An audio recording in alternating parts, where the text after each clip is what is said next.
Welcome to On the Spectrum, and I'm your host, Terri Matthews. This is the show where we like to inform you, entertain you, and encourage you, about all things autism. So everybody knows Tuesday is do-it-yourself projects, and today we're going to learn exactly how do you make a good old-fashioned trail mix right in the comfort of your home.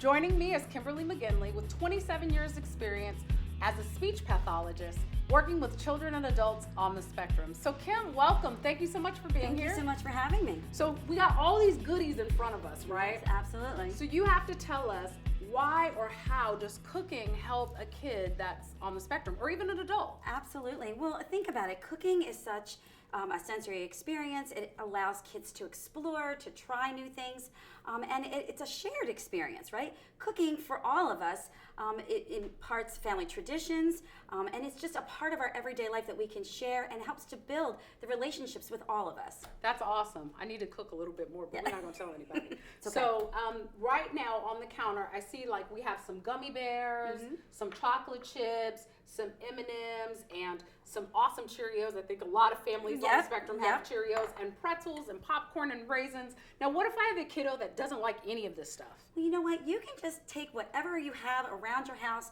what meets your dietary needs, what your kids like, what they don't like. This is what we chose today.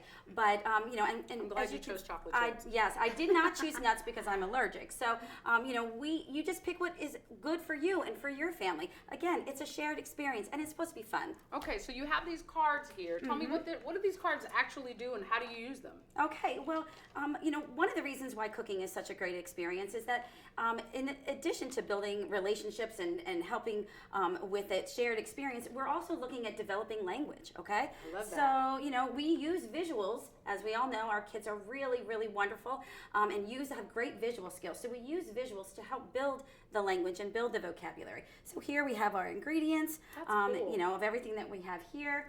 And then here, what you see is we help them to understand and develop their language skills by sequencing. Okay? That is pretty cool. Now, this is pretty fancy, you guys, at home. And I know all of us don't have these fancy laminators at home, but what we can do is how could we use something different? Would we cut the packaging out to say first, second, or third, or what would you do? Yes, you could do that. You can have pictures out of a magazine. Sometimes you can just have the items themselves and let your kids decide, hey, you know what? I want to do chocolate chips first. I want to do M&Ms second, and then let them be part of that experience. So let me see how this actually works. So if I'm the kid and you're my parent, what would I be doing first? Well, let's see. We might have you follow some directions. I might say, okay, Terry, why don't you find something crunchy and put that in? Oh, that would be pretzels. In my mouth? Now in the bowl. Oh, okay. Sorry about that. You can taste, though. You can taste. That's a good idea, too. Oh, that's cool. Okay, crunchy. Yep. How about something sweet? Oh, chocolate chips are sweet. I think that would be good. And how about something chewy?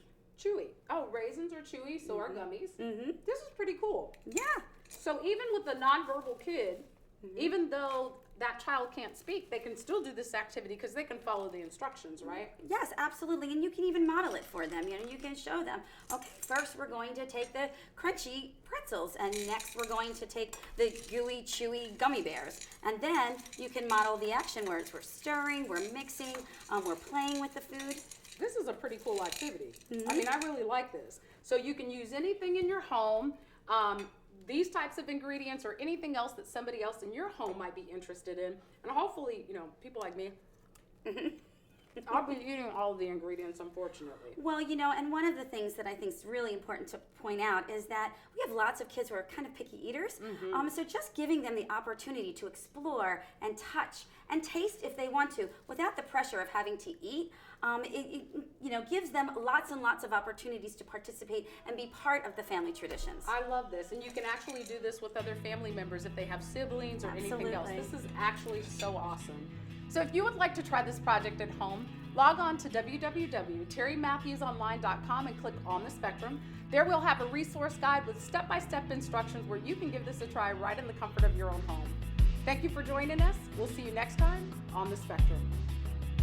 So let me tell you, this stuff is so good. I would just be eating. Well, yeah, I would stick with the sweets.